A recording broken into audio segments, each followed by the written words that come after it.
Senator Chris Murphy gets it. And he's begging his fellow Democrats to wake up too. The headline for my today's op-ed is called, "Can America Wake Up from the Free Market Magic Lies?"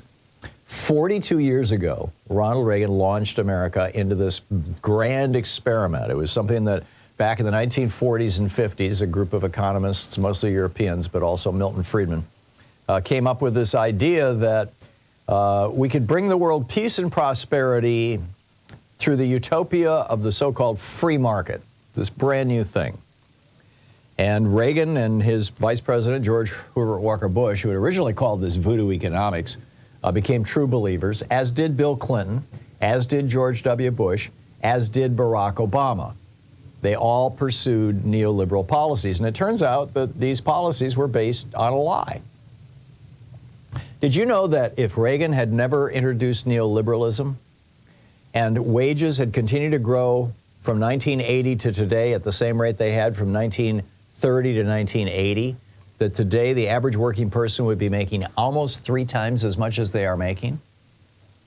And Elon Musk would not be worth hundreds of billions of dollars. He might be worth 1 or 2. I mean, you know, this experiment is called neoliberalism or Reaganomics, and it has transferred $51 trillion out of the homes and pockets of working class Americans into the money bins of the morbidly rich over the last 42 years. You know, I lay this out in my book, The Hidden History of Neoliberalism, how Reaganism gutted America. Neoliberalism moved 50,000 factories out of America, destroyed 40 million good-paying jobs. Communist China now has a larger middle class than we do. Why? Because in 1989, they looked at neoliberalism and explicitly rejected it. They said, we're not going to do this crazy Reaganomics stuff. We're going to do the Adam Smith, John Maynard Keynes, Franklin Roosevelt stuff. And they're doing very well, thank you very much. I realize they're having some problems right now, but those are kind of episodic. And now Chris Murphy, the senator from Connecticut, the Democratic senator from Connecticut, is jumping on the bandwagon saying, hey, neoliberalism, big mistake. In fact, he essentially makes a confession. He comes out and he says, I was guilty of accepting this paradigm we were stuck in, and in which we assumed we had to live with this massive concentration of corporate power. I had no living memory of government using its power to break up monopolies. Monopolies, of course, is part of neoliberalism. Just allow companies to get bigger and bigger and bigger. They'll get more and more efficient, and that efficiency will help the marketplace, and everything will be wonderful. And instead, what we found is that so-called efficiency is causing inflation, and it's ripping us all off. Neoliberalism has, or Reaganism has, basically a handful of parts, right? The first is free trade.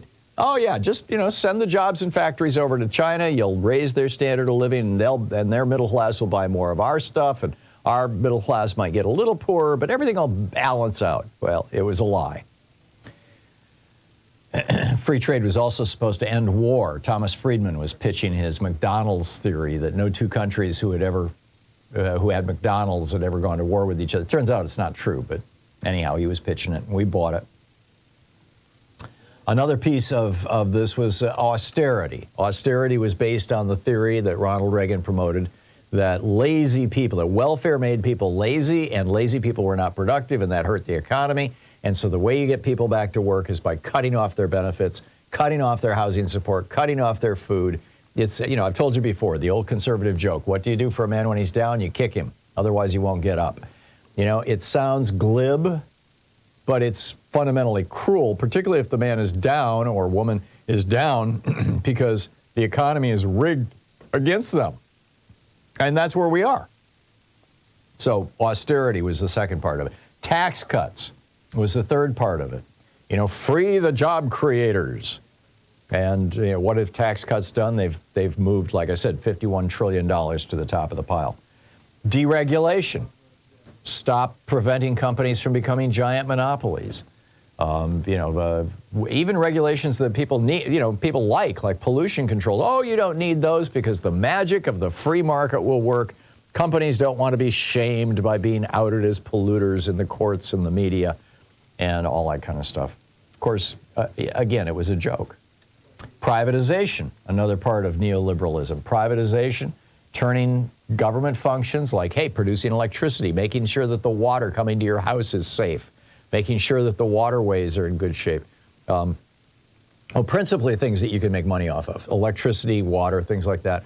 Privatization, another big part of neoliberalism. What have we learned now with 40 years of this experiment is that those cities, counties, and states that have privatized power grids like Texas have the most expensive and least reliable electricity in the country. And those counties and states that have publicly owned power systems have the most consistently low cost and high level of reliability electric systems in the country. It's very straightforward.